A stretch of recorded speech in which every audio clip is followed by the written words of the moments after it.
Assalamualaikum warahmatullahi wabarakatuh.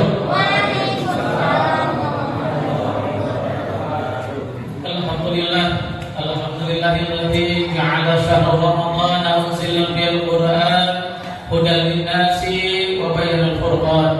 Wassalatu Rabbi shrah sadri wa yassir li amri wa hlul 'uqdatam min lisani yafqahu qawli.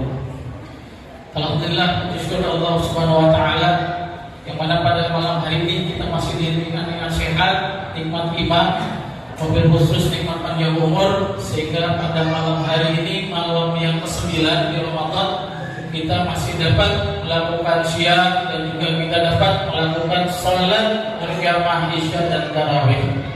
Salam dan salam tidak lupa selalu kita aturkan kepada junjungan kita, pada baginda kita, pada umat kita Nabi Muhammad sallallahu alaihi wasallam. Insyaallah beliau akan memberi syafaatnya kepada kita semua hingga yaumul qiyamah. Nanti amin, Allahumma amin.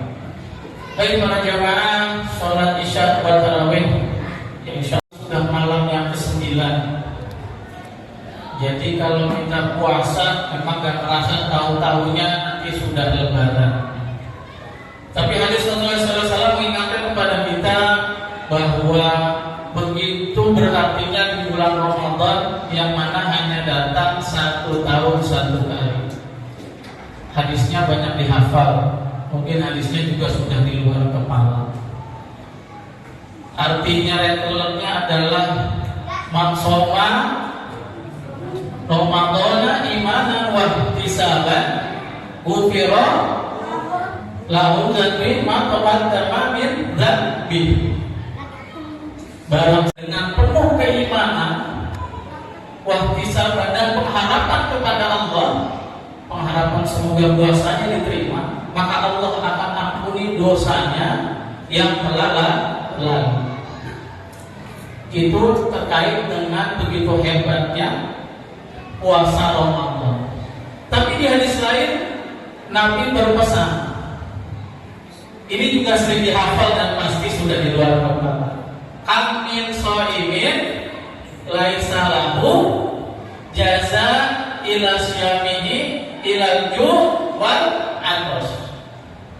Kam berapa banyak min shaim orang yang berpuasa tapi dia gak dapat pahala puasanya kecuali hanya lapar dan haus. Sebagian hadis ada yang sampai lapar saja, sebagian hadis ada yang sampai lapar dan haus. Ini penting kita cermati para jamaah sekalian, Bapak Ibu, mobil khusus generasi-generasi milenial kita gitu ya. Mengapa demikian penting?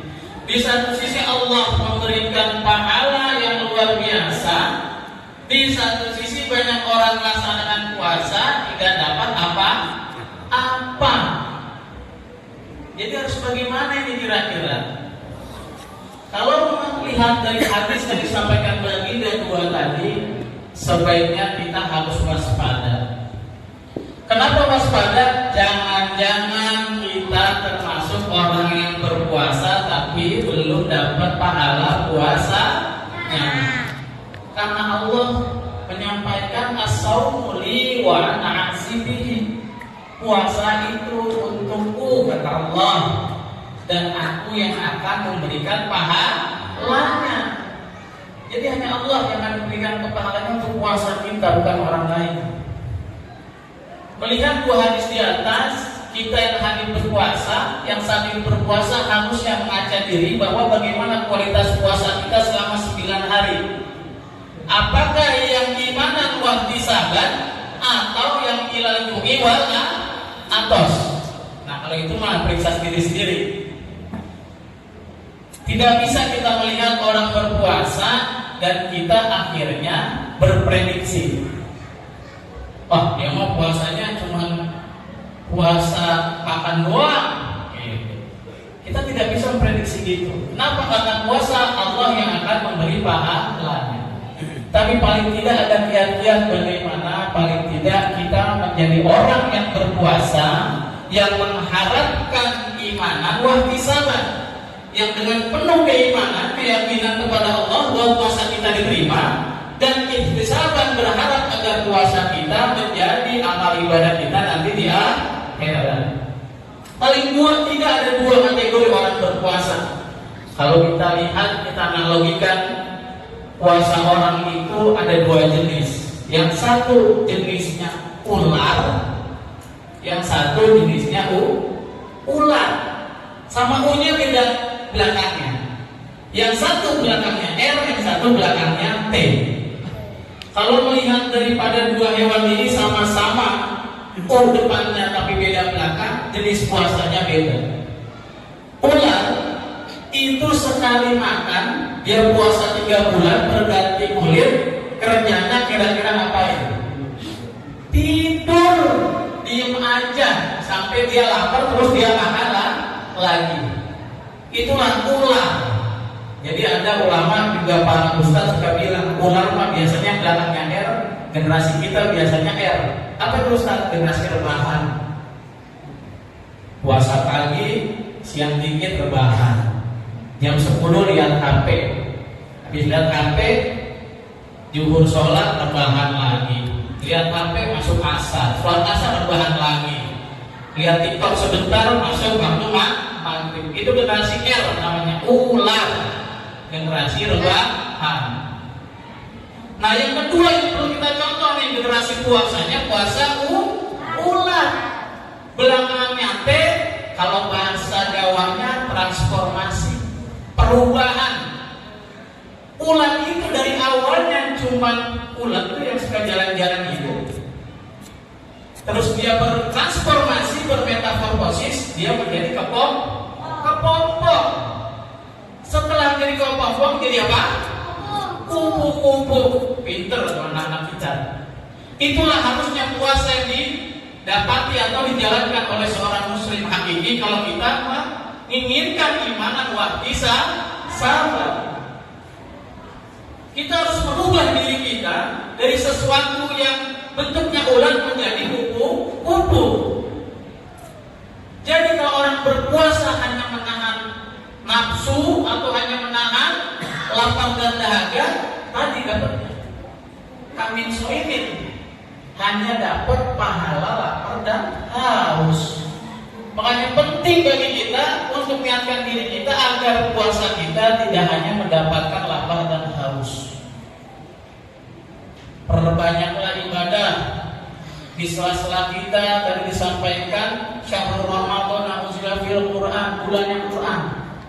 Terus kita hantam dalam 1 bulan Ramadan. Kalau mungkin sebelum Ramadan susah banget bukan Quran, buru-buru buka Quran, ya kan? Orang mau buka handphone aja juga kadang-kadang susah kalau lagi gak ada beritanya gitu ya. Tapi paling ini Ramadan ini harusnya menjadi perbaikan buat diri kita. Karena boleh jadi Ramadan ini Ramadan terakhir kita. Boleh jadi Ramadan ini Ramadan yang Allah berikan untuk kita dan besok akan ketemu lagi. Karena gak ada yang tahu. Allahumma barik fi Rajab, baliknya fi Sya'bana. Yang kita inginkan terakhir, baliknya fi Ramadan.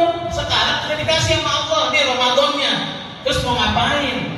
Apa nunggu ntar kita doa lagi? Si Rajab, Sya'bannya wa Ramadan. Harusnya kita manfaatkan Ramadan ini momentum buat bertransformasi seperti ulat tadi. Karena kesuksesan Ramadan itu bukan saja diukur saat Ramadannya, tapi pasca Ramadannya. Jadi para ulama sebagian berpendapat bahwa jangan jadi generasi Ramadhani, tapi jadilah generasi Rabbani. Ramadan itu hanya latihan buat kita. Setelah Ramadan itulah implementasi 11 bulan ke depannya. Jadi para jemaah sekalian, marilah di waktu yang sempit dan sedikit ini yang sudah berlalu 9 hari, jangan kita sia-siakan Ramadan kita. Jangan kita sia-siakan waktu yang Allah berikan di Ramadan ini. Karena tidaklah Allah beri ganjaran tadi bahwa setiap amalan sunnah saja diganjar menjadi amalan wajib. amal wajib dikalikan sampai 714.000 untuk di bulan Ramadan. Sehingga apa yang hari ini kita lakukan harusnya momentum untuk perubahan diri kita nanti ke depannya. Sehingga apa yang akan kita lakukan ke depan cerminan dari Ramadan kita di hari ini dan di bulan ini. Demikian yang dapat saya sampaikan. Kurang lebihnya mohon maaf. La ilma lana ma'alam tanah. Semoga sedikit ini bisa menjadikan giroh kita semua, termasuk generasi milenial kita, anak-anak ya, gitu. Jangan jadi generasi rebahan, tapi jadi generasi transformasi. Masih muda, masih energik. Yang tua jangan mau kalah. Karena kenapa? Pahala gak lihat tua muda, tapi bagaimana semangat kita mengajar pahala tersebut di Ramadan ini. Anallahu ajma'in. Kurang lebihnya mohon maaf. Wassalamualaikum warahmatullahi wabarakatuh.